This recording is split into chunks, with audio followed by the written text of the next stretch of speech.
Belling History with the Good Time Girls, a hyper-local podcast about the quirky history of Bellingham, Washington, and the fourth corner of these United States. Even though we like to keep things close to home, these stories are no less entertaining to the masses and those who find themselves, unfortunately, outside of the P&W. We are your hosts. I am Ren. And I'm Colby. And we are co-owners of Belling History Tours, also known as the Good Time Girls. If you want to know more about our tour business, visit our website at bellinghistory.com.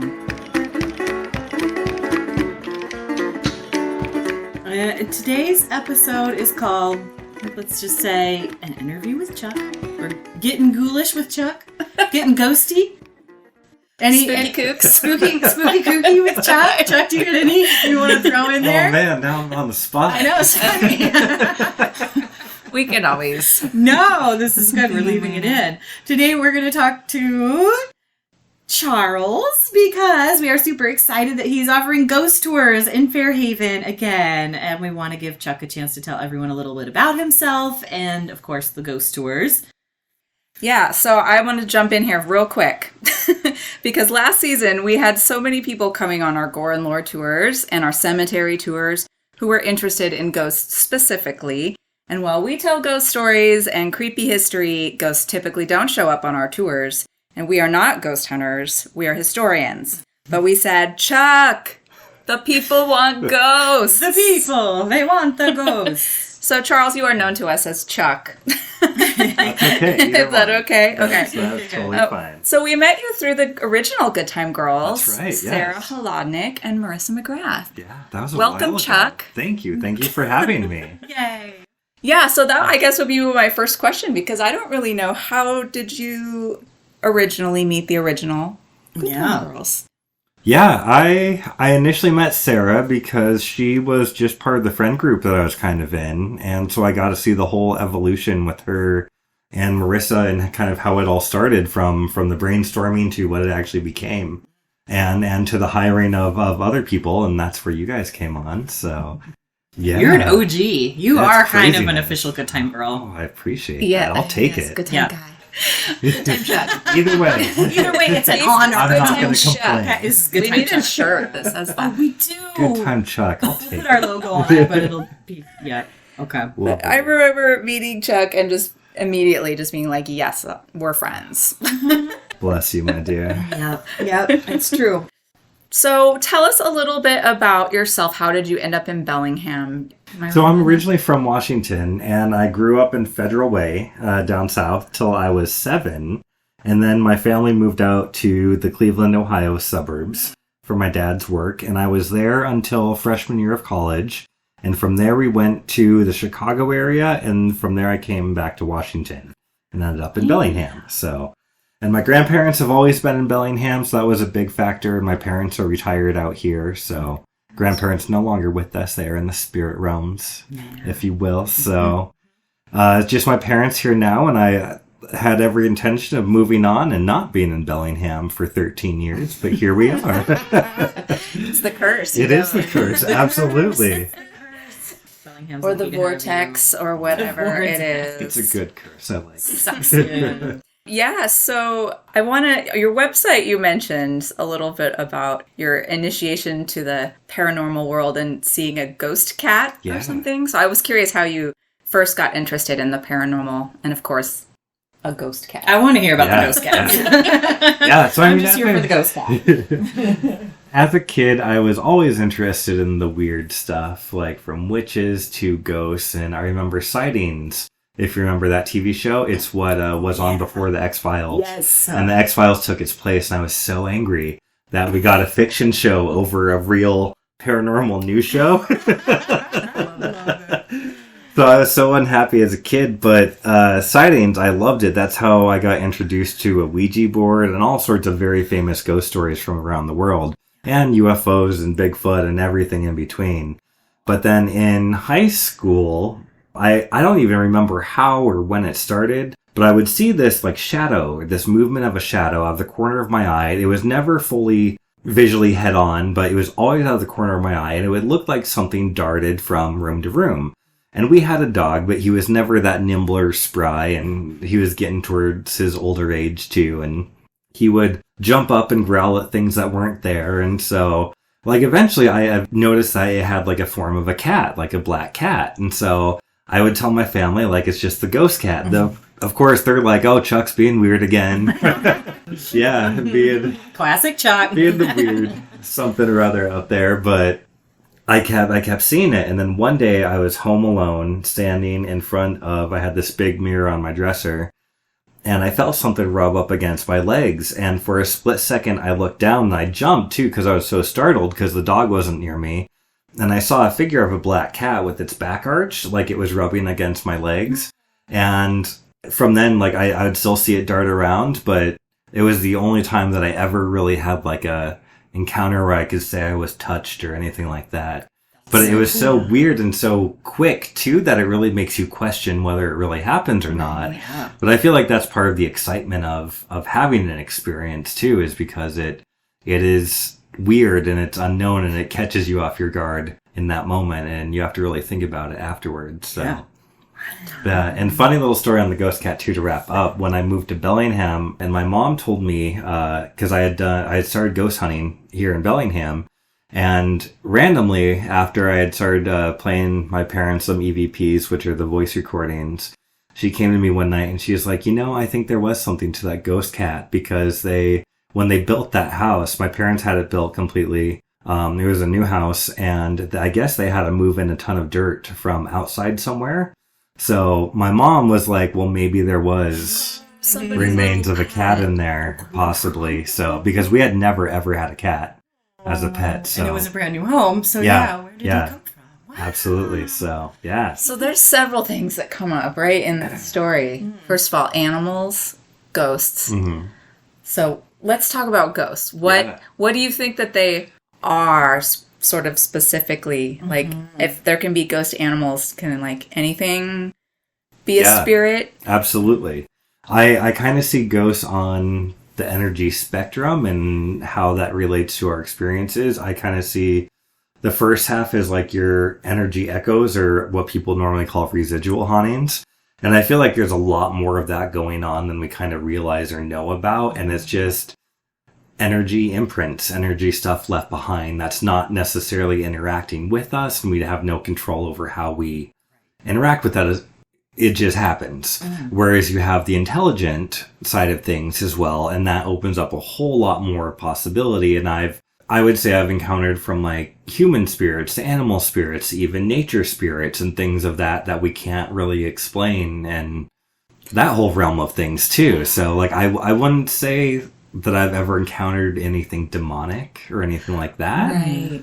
But I just think it's all on the spectrum of energy. And I mean, there's good people, there's bad people, and the same's going to go for energy too. So I was thinking a lot about that. Like, there's, sort of in the vein of the 80s and 70s, like satanic panic stuff, there was a lot of, supernatural things that were like from hell or a demon or whatever. But like, I was like, why would it be overrepresented in the ghost world? Never a good ghost. Patrick Swayze. So, one of the rarities, I feel like one of the takeaways I always try to give is that people are scarier than ghosts. 100 times. Hands down. That's what I always say with the creepy stairs that go down under the bank building in Fairhaven, and how it looks like people have like pried it up, Right, and so I'm always like, I'd be scared, I'd be more scared of who's like down lurking in there, human wise. I always picture that most ghosts are just very like mundane, not malevolent or anything like that. Well, and honestly, I think that's part of the charm of the ghosts in the Sycamore is that they like the excitement of all the drunk people, from the Black Cat to Mambo Italiano to like all the just business and the excitement in the stores and things like that. There's always something going on there, but alcohol fuels a lot. Interesting. Drunk-wise, or not drunk-wise, ghost-wise. Too, so. Drunk-wise. Natural, yes. The spirits abound. Yeah, they actually say that it's easier to have a spirit kind of take over if you're drunk, because there's theory, energetically, like you're kind of out of your body when you're drunk, so you're a little bit more open to Interesting. have someone else come in there. So what about then other substances? Because like I had an out-of-body experience on psychedelic mushrooms. Yeah. I mean, there's so many possibilities, and like, again, all different ranges of energy that you can experience, because when people do DMT, that essentially what people have in those experiences are the really high vibe, like loving. I was just talking to some friends about it this weekend, and they both had really positive experiences where they're like, what's worry? And it's just like life is beautiful, experience this beautiful thing that we're in. Whereas, you have a mushroom trip, and that can be the very opposite of what you experience too. So, yeah. I was thinking about the term ghost hunter. Yeah. Hunter specifically. And how, I mean, that kind of, I guess, plays back into the idea of ghosts as being something like malevolent that you need to eradicate in some way or something. What's your feelings on that? I mean, as a child, I was Ghostbusters all the right. time. So like, You're like, I had everything. Don't Proton pack. Yes. Yeah. Still, like, those movies are ingrained in me. Yes. But like, there's a whole lot of debate from even the spiritual side of being like, don't hunt them, sort of thing. Right. Oh, that's interesting. Just the connotation of the word hunt. So, yeah. But also you see like the super masculine side of things too, where it's like that hunt is like, as we see on TV and what's portrayed, it's like super intensified and that uber masculine kind of energy. And it's like, I don't know, I'm fine with the term ghost hunt. I take it with a grain of salt, honestly. Sure. I mean, you are out looking for ghosts and inviting things to happen. We have Easter egg hunts, too, right? We're not blowing them away with Uzis or anything. But yeah, I never really thought about that until recently, and then I was like, why do we say that? Yeah, you're pointing that out, that those ghost hunter shows are very masculine. Why is that? Because we talk about spiritualism a lot, and that was believed that only women could communicate with the spirits, right? So how do we do this flip-flop of like, why don't we have any female-led? And why did the Ghostbusters, was it Ghostbusters 3 with the women? Why did that get such a big blowback? Because misogyny, I know, all this stuff's online. Thanks, patriarchy. Yeah, there's Amy Bruni, I want to say. She was on Ghost Hunters. She and... I don't know if they're still doing it because I'm very out of the loop on the pop culture things and what's out there right now. But her and another homosexual, which again, very rare for the ghost hunting world on TV, they were kind of doing their own thing, which I was really happy to see. Kind of be that representation for people as well. Yeah. Because, I remember even when, like, openly gay people were still on the ghost hunting shows, they still had to fit that more masculine experience of everything. And it's just like, you can be like, hey, girl, hey, and talk to a ghost if you want. I hope so. All right. There's gay ghosts, too. I guarantee you. Yeah, it's such an interesting world, too. So I've really I'm not going to lie, I pulled back from the ghost hunting world because of just a lot of the extremists out there. I mean, there's many ghost hunters I've run into where I'm like, no, you and I are not continuing on in this investigation because we differ very much. Yeah, you approach there's one guy that straight up went into this guy's house and was like, you need to start wearing black obsidian because there's demons attached to you. Oh goodness! It's like, whoa. Okay. Whoa. And then also because another good point is that mental illness and ghosts, that's a very fine line that, again, we don't know. And a lot going on with that, too, that... I just had this huge conversation with my daughter while we were up in Vancouver, and we were staying in this hotel room, and so she was talking about when she had stayed in a hotel and had a ghost experience, and then we started just talking about, like, my mom's house, and, my mom, my whole life, told my children that her house was haunted by a ghost named Sarah and all this stuff, and I was always just like, oh God, Mom, like, why are you scaring my children, and I grew up in that house.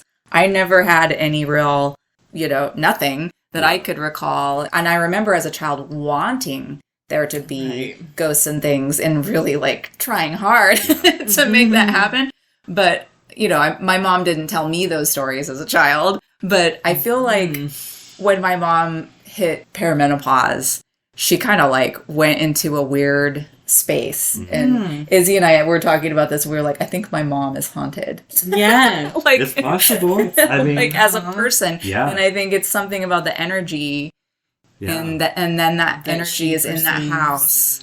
And if you're constantly matching and feeding that energy with each other, because I think people don't understand how much when it comes to energy dynamics, like any of that fear, if it is something more negatively perceived, it's just going to match it and amplify that. So like if you want to actually clear a space, like go completely opposite emotionally to feel, to charge up. And because if you think about also people, like what is our energy? It's our emotions. Yeah. Like that is what we have within our power to adjust and be aware of and be our frequency in a lot of ways.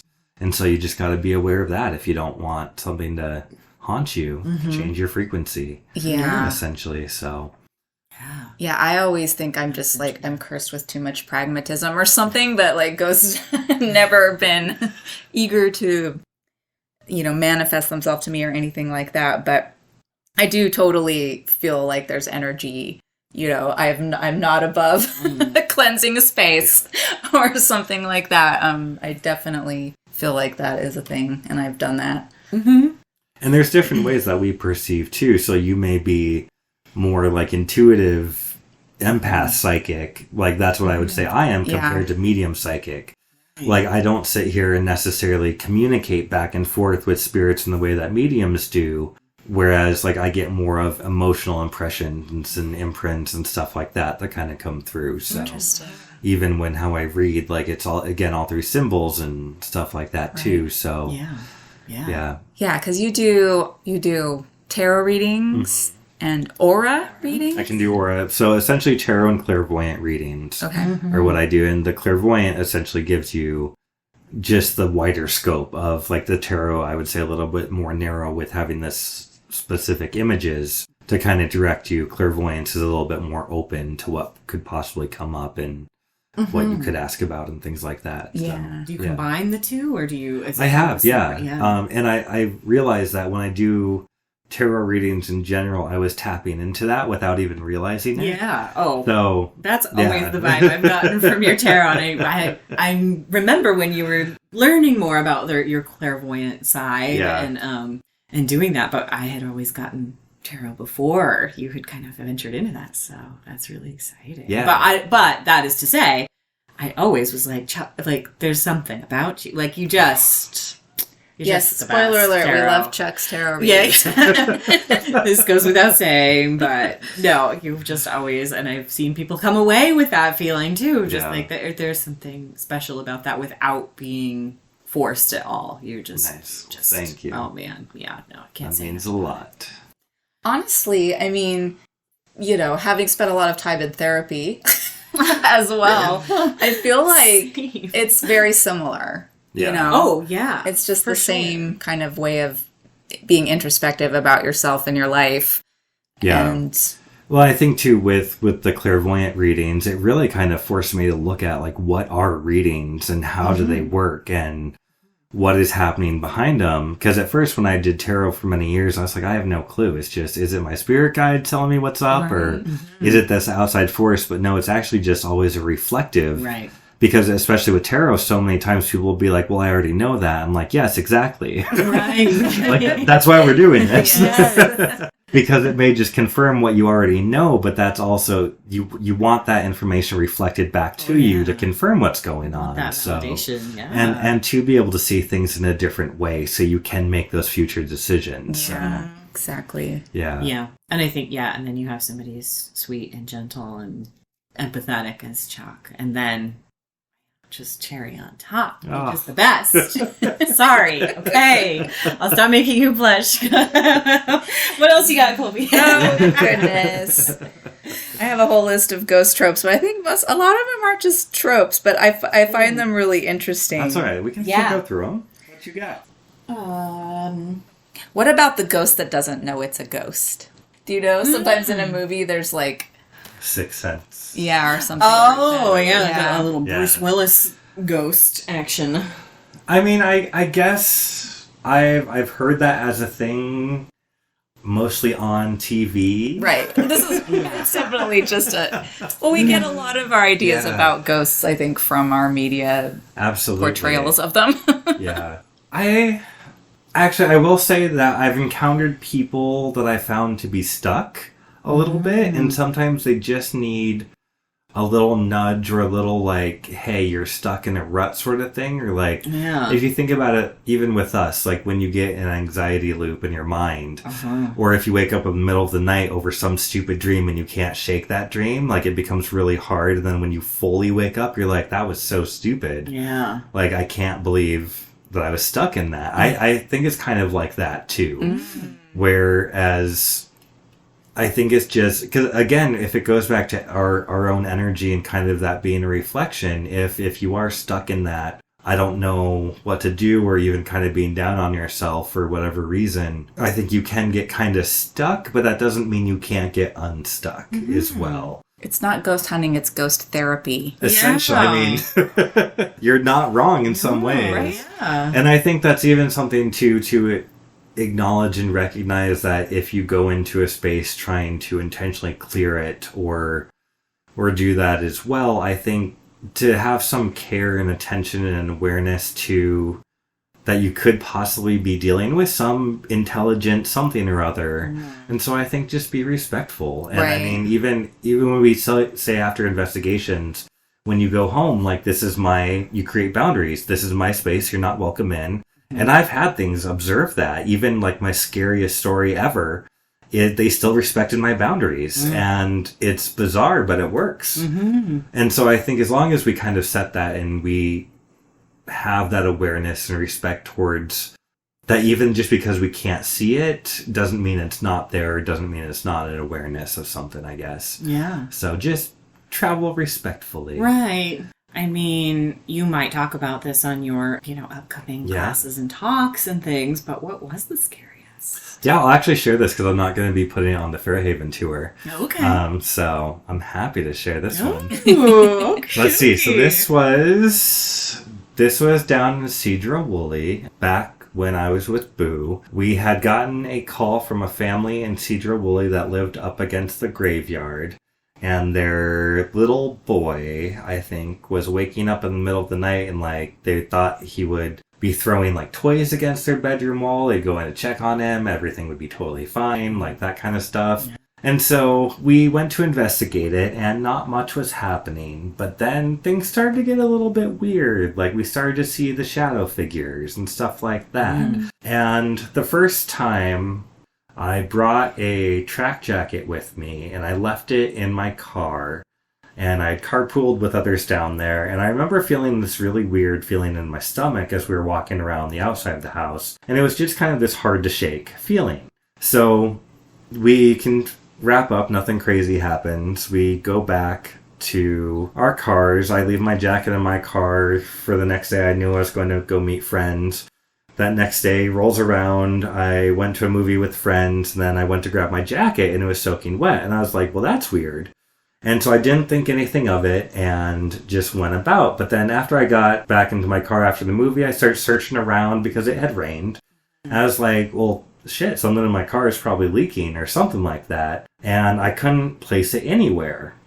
So then I started thinking about to the night before, where one of the stories I told during the investigation was at the time I was working at JCPenney, and people love to gather up the clearance clothes and pee on them.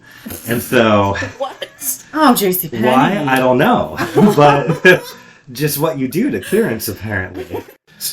And so... Weird ass fetish. We are learning so many things today. Oh my god, people. Wow. Yeah, so is it rather weird that then my coat got randomly It was just soaked? For some reason. For no reason that we could find at all. So weird. And so that was part one. Sorry, this is a long story. No. And so part two, where things got even crazier, we went back to that house. It was just Sherry, Elena, and myself. And at first, well, anytime Elena would be like, hey, go out, check out this spot, it would usually because something feels really weird or she wants me to get a deeper impression of something. And I went into, I think it was the bedroom, and I sat down, and I immediately felt this heaviness, like I was going to start crying out of nowhere. And so I felt it for a little bit, couldn't shake it. I went to talk to her, and like we confirmed that that's what we both felt. We were seeing shadow figures again, but this time I could not shake that weird feeling at all. And even on the way home, I was nearly about to text my friends being like, hey, can someone come spend the night at my place? Because I just don't feel good. And I've never, ever felt like that on any investigation in my life. And then shortly after I'm debating this, Elena turns around to me and she's like, I think something's attached to you. And I didn't say a single word to them about how I was feeling. And I was just like, oh, shit. Whoa. They and felt so, it too. yeah, Wow. they were very, very aware. And so once I got out of the car, they said the air cleared immediately. And because I knew it was with me. And so I sat outside my home for a good half an hour being like, you cannot come in. This is my space. You are not welcome here. And at the time, I lived in a duplex, it was a house split into 2 apartments. I was upstairs, my roommate was out of town, and the downstairs was vacant, so I knew no one was in there.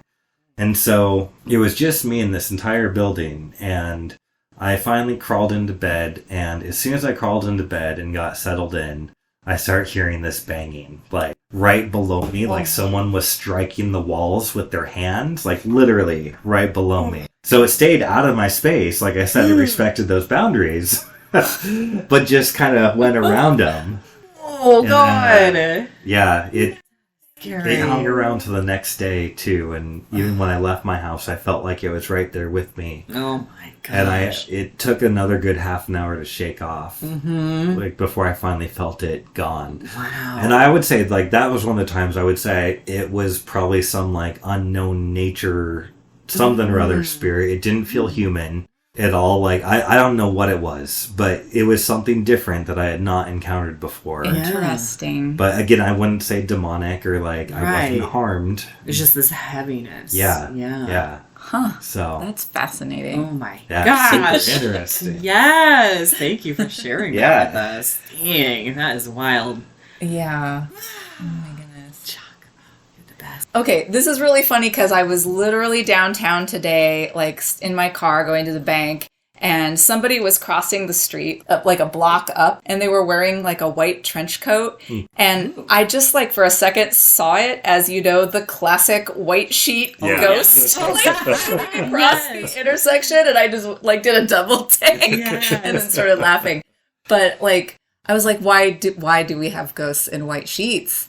And actually, I did Google this, and it was because of burial shrouds. Oh, interesting. Ooh. Interesting. I did not know that myself, actually, even right? with my ghost history. Yeah. Yeah, so I'm being a history nerd that I am. I was really excited about that. Fascinating. Yeah, I do remember, like, the first accounted ghost story, I think, is from ancient Greece. What Athena Doris was the name, maybe.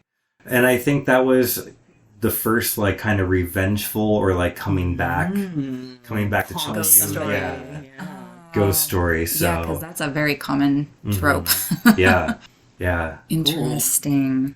Yeah, and then the idea of like how ghosts appear in general, like either they're kind of invisible if they show up visually, or shadowy or transparent or something like that. Yeah. I've never seen a human full body apparition like people have talked about. I've seen shadow figures aplenty. I would say the ghost cat was probably like the closest full apparition that I've seen. But I've seen plenty of orbs in the Sycamore one time. The only real physical thing I've seen there was a basketball-sized white orb that flew from the middle of the third floor, out into the courtyard space and just disappeared. Whoa. And I want to say I have an EVP that matches it that I want to try and dig to find. I don't want to say anything about it yet in case I can't. Yeah. But it's going to be pretty cool if I can. I'll definitely be using it on the tours as well with that story. Oh my gosh, so cool. Great. But that multiple people saw during the investigation, and that was wild. Neat. Oh my God, I would pee my pants. Yeah. And I mean, again, it happens so quickly, but like, you're seeing it. Yeah. And it's just... And other people too. Like, Yeah. wow. Yeah, there were like 3 or 4 of us that saw it. When you're doing this, were the lights out or like... Lights were on all the time in Sycamore. Yep. Yeah, we never had control over that, which is also kind of nice because then it's like your training space for new people as well. So it's a little less spooky. I mean, even when you're in there with a group of people and you hear the ice machine go off, that's scary enough. To freak you out. Yeah. That building freaks me out a little bit when it's like open for the day. I'll bring people in there. I'm like, oh, okay, goodness. Oh, I just have a question you can answer or not, and maybe you'll talk about it on your tours. But in Sycamore, I and other people, when we all take tours up to the top floors, and people and I will feel this very, very prominent sense of like vertigo or like kind of I don't vibe. even like to go up there. Yeah, I mean, first of all, I will say from the skeptic point of view that the floors are very uneven there. Yes. Which that contributes as someone with scoliosis and a crooked back already, like with weird balance. So, I mean, naturally up there, even I don't like to be near the railing because of that. But I think it's a combination of that and it's just a very high energy. Yeah. And I kind of feel like there, too, that the energy almost kind of gets pushed up. Yeah. In a way. And depending, like, it's almost like they choose when they come down and play with you. So, it's super interesting. Have you ever gotten to go up in the Widow's Walk? Yes. People always ask about those. I have once. It's so boring up there. Yeah. There's nothing exciting. Storage. It's just pure junk. You can't even walk around fully because I think they even just have some like planks around there, so you can't even get up. It's not what you think it is. Right. Up there. It's not just like a cool lookout. It's all peaceful. There's a chair in the window. No. But one of the things that people say the most is that people feel like there's always someone peering over from up top. Ooh. And like they're being watched from up top. So ooh. Yeah. And I don't know if it's just that mystery space because you can't get up there. Right. Sure. So. Yeah. And taking all that into account. I think that's an interesting point that you take into account. And that when I talk about Chuck as the ghost hunter, my friend Chuck, who hunts ghosts, but it's not like you think it. Like there's just this, and again, going back to that like energetic vibe, it's not this like, oh, everything is exciting. It's like you're taking all of these things into account about human nature, about the energy of the space. And I think that is super cool. So Sycamore Square, I guess we maybe should explain that, what it is. Yeah, I realized we just started talking about Sycamore. Yeah, I know. I think, I know, since we're like appealing to the masses, as we said, and those unfortunately outside the P&W. Yeah, what is Sycamore Square, Colby? You want to describe it? Sycamore Square that's the current name of a building in Fairhaven, which is our Bellingham Southside neighborhood, which is our haunted hotspot. And it used to be its own town called Fairhaven. And the Sycamore Square was originally called the Mason Building. So that was built by an investor, Mr. Mason from Tacoma and other people, but his name got put on the building. And that was in 1890 during the railroad boom period, which is sort of when most of Fairhaven's brick buildings that survive are from. Mm-hmm. So, and it's just a really cool building because it's kind of like, it's like a weird Victorian mall or something. Like you go in and there's several stories. I think there's 3+ mezzanine, right? Yeah. So 4. Yes. And that's kind of confusing depending on how you count it. But I realized one's technically a mezzanine. Ooh, but, But it's just with like shops all around the edges and cool stairways. Wooden staircases all around. Yeah. And these light wells, that's what we were talking about with the Widow's Walk. So they're basically big skylights to let in light from the top into the interior. And then all the shops, face the interior and they have windows and doors all around, brothel style. Brothel style. There was no funny business going on at Sycamore Square. But that's just how all the old buildings were built because electricity there wasn't any at first. So to get light in there. But has been used by ghost hunters in Bellingham because it is such an active spot. Yeah, and in particular you guys. So tell us, I guess, let's go back to the original, I don't know, what did you call it? Oh, well, it's Boo. We know that. Boo, yeah. Which we love that acronym, so we always talk about Boo.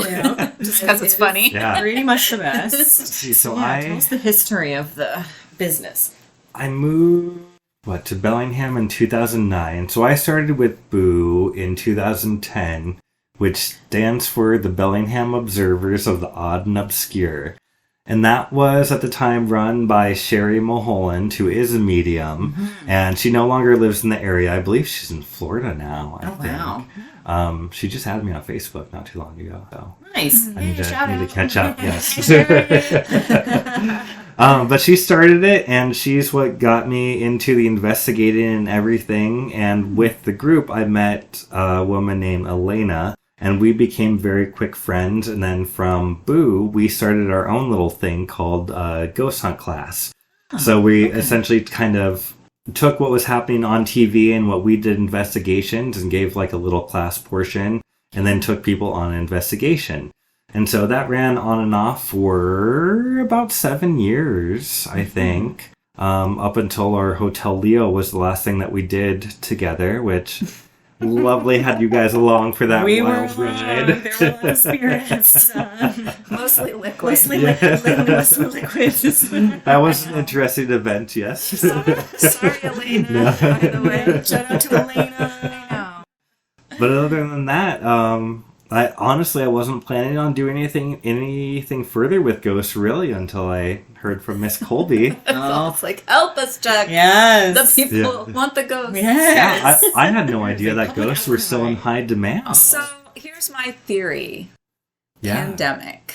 Oh, well, Yeah, true. yeah. Kind of like the Civil War. Because we talk about spiritualism on our tours, and that really seemed to get like hugely popular during like the Civil War and World War I, when people were, that were very stressful. Loss of life was higher than normal. So I was like, maybe it's the pandemic. Could be. I find that really interesting because I would say pre-pandemic, we were actually at an oversaturation of supernatural paranormal shows. Like everything was on the die down. So that's why when you said that you guys had all these questions about ghosts, I was so surprised.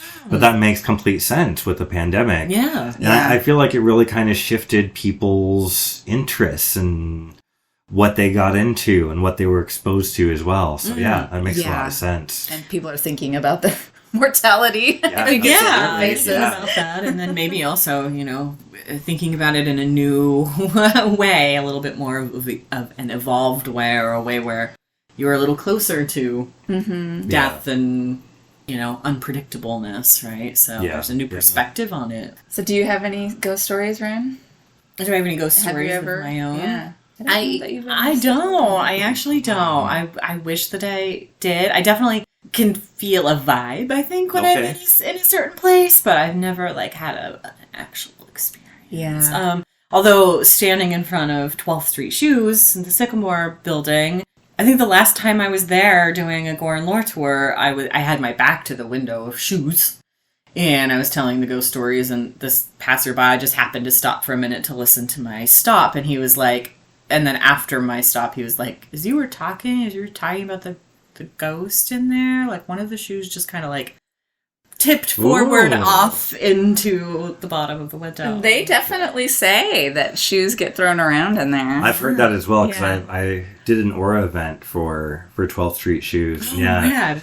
We talked about all the ghosts and things and happenings there. So I fully believe it. Well, absolutely. I need to see it. I'm like, of course. Next time I'm just going to talk to the window and they're just gonna, can you hear me? Well, you know about my experience with the tour. Yeah. And so last time I had done a tour, people who worked in one of the shops up on the 3rd floor had come on the tour. And so they were telling me all of their ghost experiences. And it was just little things like, we're there at night or whatever, and the doorknobs turn and nobody's there, or the lights flash, or things like that. But they had a lot of stories.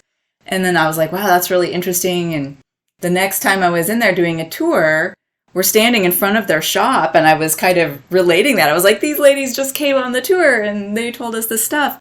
And then the lights flashed in there, even though it was dark. Yeah. Went after hours. It didn't look like anyone was in there, but I was like, maybe someone's in there, messing with it, And then, so I just kept talking, but it was dark for a while longer. But then it was like someone was taking their fingers and running them up and down the Venetian blinds that are in the windows, right behind where all my Yeah. people are standing, and I'm just sitting there, and I'm like, oh, what the heck? That's so cool. And I was like, I don't know if someone's in there messing with me, but I should probably pay them to do that because it is a lot of the stories from Sycamore Square that I've heard have been sort of just weird, mischievous stuff. Yeah. Mm-hmm. Well, why do ghosts do that? I don't know. I feel like the EVPs that I've gotten from there match that as well. Yeah. From either the Cookie Monster one or he's a weirdo and all that kind of stuff. Yeah. So. Yeah. I know, it's funny because I always think that, like, why is there this idea that ghosts are super scary when most of the stories people have just to me seem rather, like, silly and playful and mischievous, almost? The ghost opened all of the cupboards. It's like, that's just fine. I'm curious, since you just touched on Cookie Monster and he's a weirdo.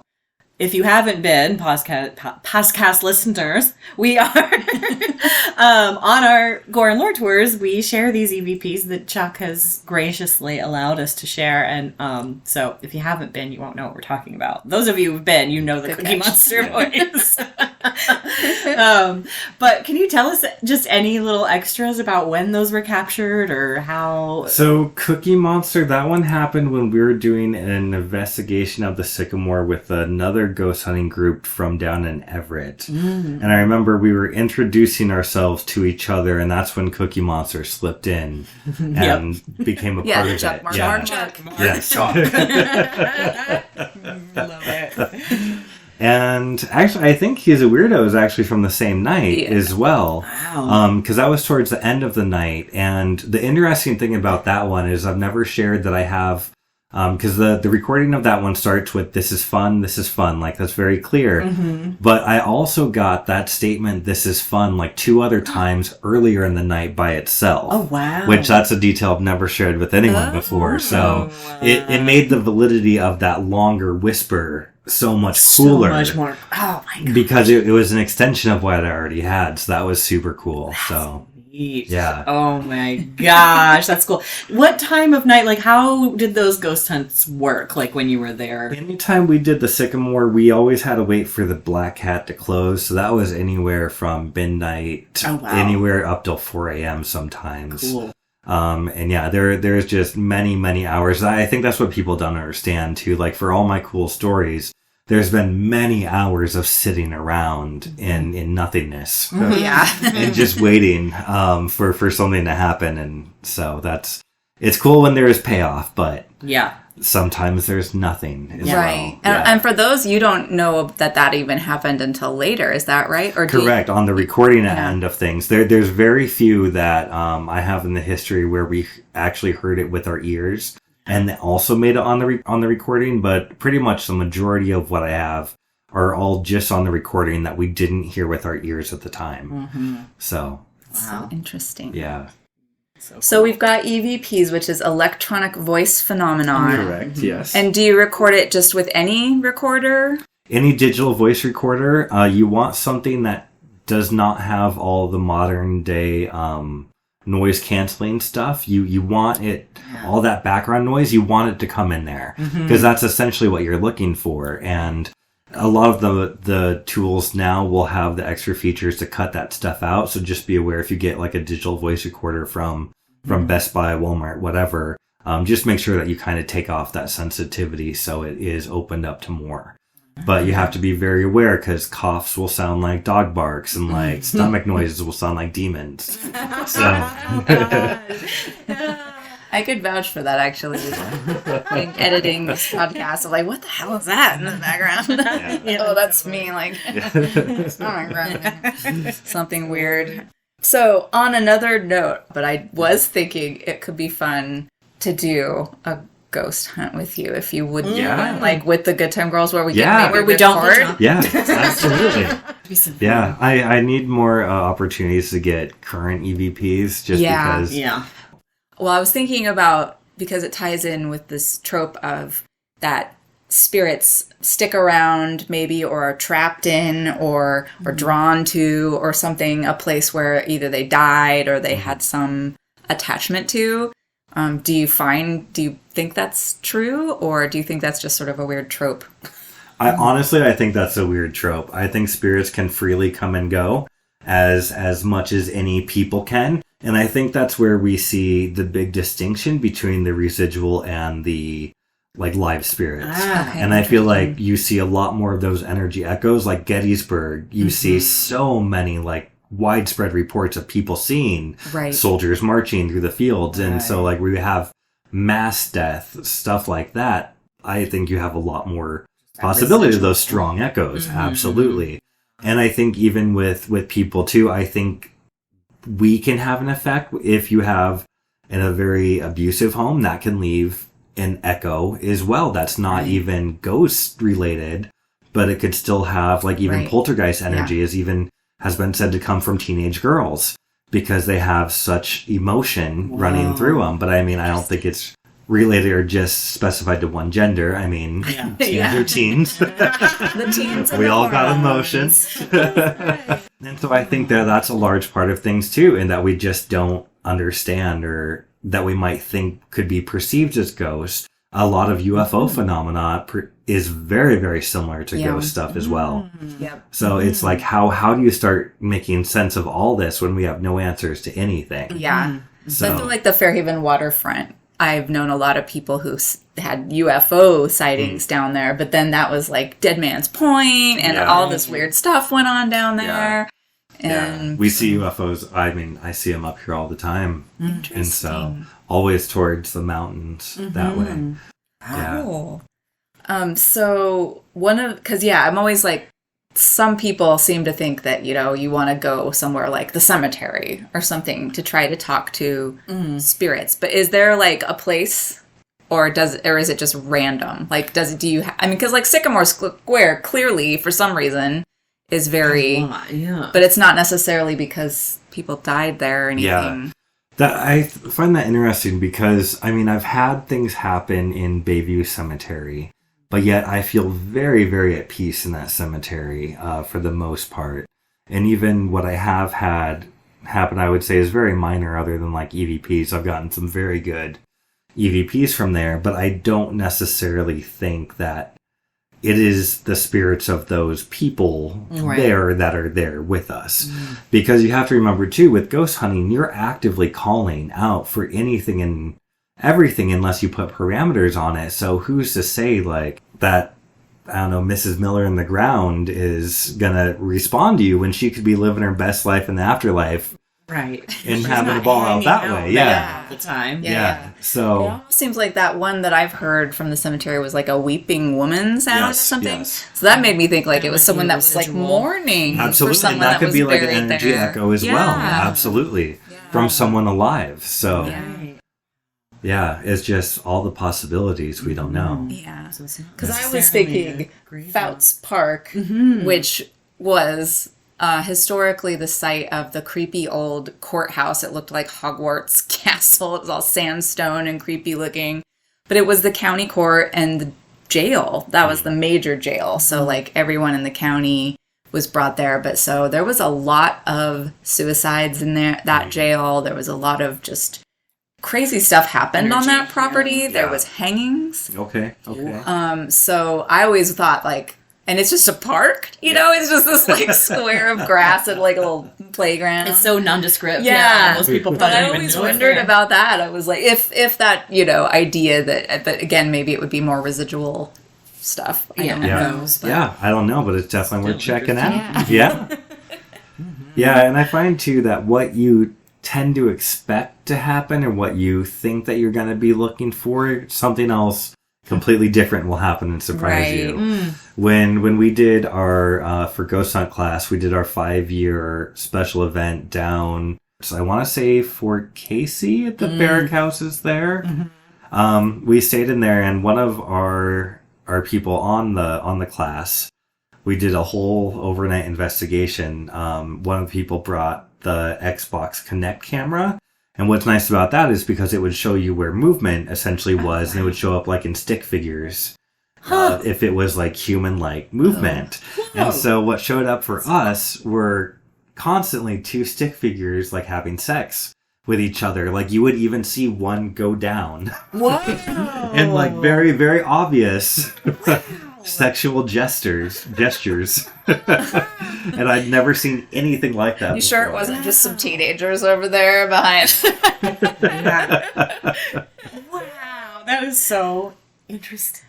Yeah. Holy. Yeah, so I'm super interested in the technology, so not knowing anything about it other than electronic voice phenomenon loosely. Yeah. What other technology do you use generally? Myself, personally, I really just stick to my voice recorder because that seems to be my best medium of what I experience. Then also a lot of the past investigations, I'd say in the past few years, I've been called on to do more of the psychic kind of investigation versus the physical stuff, Right. which is a completely different ballgame as Right. then I'm working on impressions versus what we're actually observing with our eyes and ears and things. Yeah.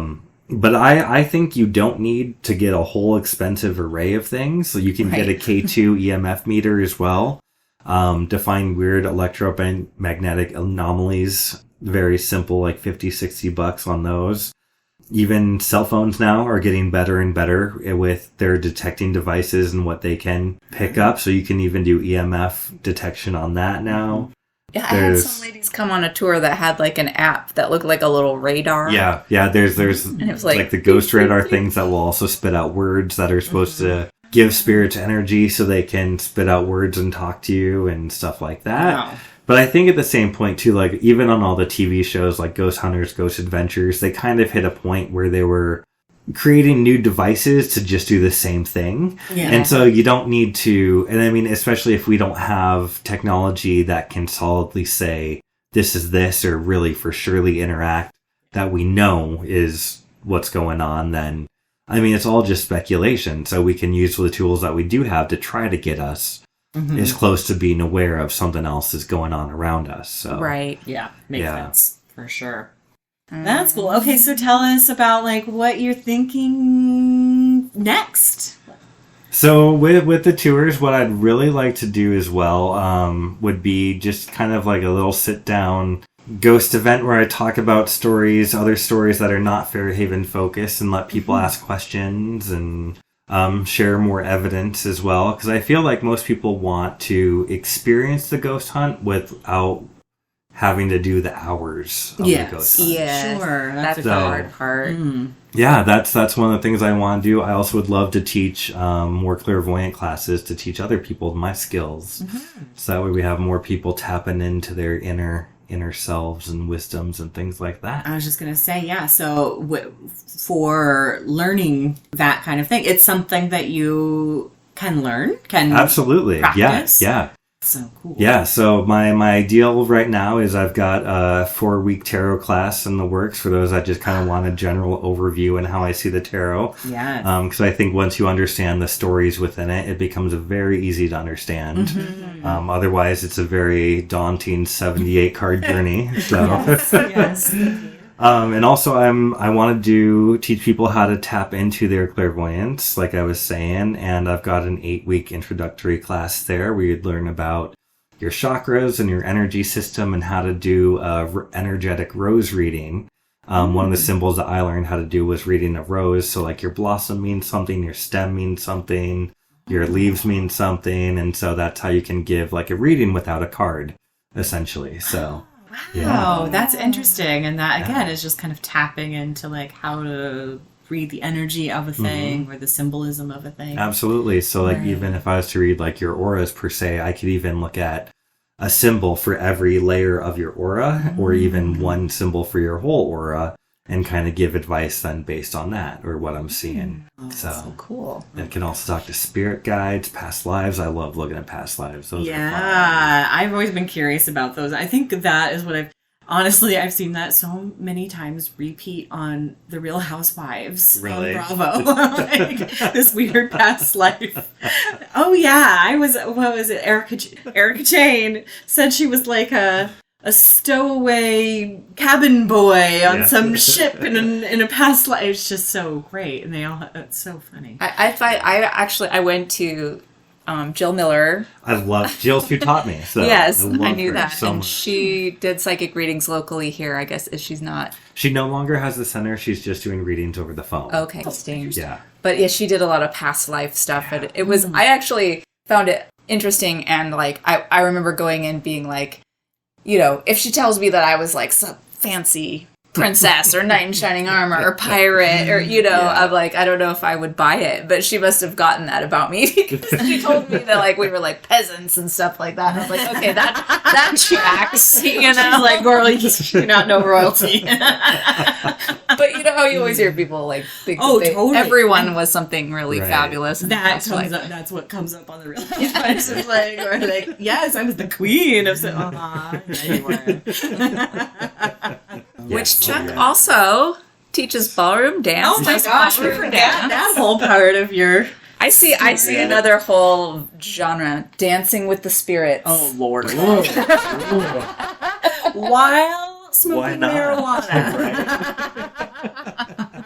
Yes, Chuck is also a weed expert. And you taught classes meditation. I did, yes. Yeah, it was I still want to do short-lived. that with you. Yeah, anytime we can make Dude. that happen. Yeah. We were trying to explain Chuck to people, and you're like, well, he's works in the weed industry, and he's a ghost hunter, and he does ballroom dance. Ballroom dance. He's a great dancer. He's a total nut Yeah. Exactly. But as you guys can hear, Chuck is very nice and down to earth. Someone's got to try to keep it grounded. Yeah. Representing the grounded ballroom dancing psychics of the world. Yeah. So tell us about your tours that you're going to do. Yeah, Tell so the people. we will be We're going starting. to come. Tours. Where? We start the second weekend of May, and right now we've got 3 dates in May and 3 in June. Okay. And then depending on the demand, we can always add more if needed. But I definitely see the season rolling through October at the very least. And right now they go for about an hour, and we start in Sycamore Square. We walk around Fairhaven, around the most popular blocks right there, and learn some of the most famous haunting stories from the area. And I talk about some of my ghost hunting stories and about essentially what I've said here, just kind of how we see ghosts and perceive them. And if you want to search for them yourself. The Ghost 101. I love this. Absolutely. Ghost 101, but from, oh my gosh. A little walking tour. So, maybe a little walkabout with Chuck. And then playing around in Sycamore Square. And then we're going to go up to the 4th floor of Sycamore Square to wrap up. And then I'll let you run around with EVP meters for a few minutes. And Nice. just see if you see anything. Yeah, but you'll have a whole new perspective Hopefully. on the thing. I love that. We're enlightening Bellingham to a better ghost culture. Lovely. Right? Don't you think? Ghost culture needs a little bit of a revamp. Yes. Chuck? I support this. This is you. This is all you. Let's do it. So where can people find you? Tell us. If you go to BellinghamGhostTours.com, it's very easy to sign up for tickets. We will also be linking to that on our webpage, so you can come to bellinghistory.com and on in our show blog. notes, in our follow-up emails. You guys need to meet Chuck. We just can't say enough about him. We're so excited you're back in the game. I'm only here because of you, so thank you guys very much. Yeah. Bellingham needs more Chuck. We've got to spread him around. We can't keep him to ourselves. Maybe we'll say it here on the podcast. Yes. But I think the Good Time Girls, we're going to do a little personal mission with Chuck and maybe make that a little podcast. So stay tuned. Yes, what we for may that. have Chuck as a repeat guest here, and we may have to do a ghost hunt. And Friend of the pod. yeah, Chuck. see what happens. Lovely. Oh, man. The best. The best. Happy to be here. Hey, thank you, Chuck. Thanks, Yeah, Chuck. thank you for having me. Gosh, just the best. All right, well, thank you, Bellinghamsters and beyond. That wraps up this episode. We'd like to thank you all for listening to Belling History with the Good Time Girls. Well, hey there, mama, where'd you go? You gotta reap just what you sow. That's too bad, too bad. To that old time, the old man hits without bad weather. Put on the side, they were sewn together. That's too bad. To listen to that old time. Do subscribe, review our podcast on your favorite podcast platforms, like us on all the social medias, support us on Patreon, check out our tours and events, and read our show notes and blog, all of that at bellinghistory.com. Oh, Lou loves you red, Lou loves you blue. Most of the time, Lou just loves you blue. That's too bad. To listen to that old time music. I lost my hat, I lost my brim, I look like a crow's nest swinging on a limb. That's too bad. To listen to that old time music. We'd like to thank Devin Champlin and the late great Lucas Hicks for the use of the Gallus Brothers song, Too Bad West Coast Blues. You can find the Gallus Brothers tunes on Bandcamp, and you can find Devin Champlin down at Champlin Guitars in Bellingham. Lost my hat, lost my brim, looking like a crow's nest swinging from a limb. That's too bad, too bad. Well, I got no bugging, I got no smokes. I look like Grandpap and all of his folks. That's too bad. To listen to that old time music. Tune in next time for more Belling history with the Good Time Girls. Whoop whoop. Lovely. Thanks, Chuck. Oh, thank you. The people, they will be so happy. That's true.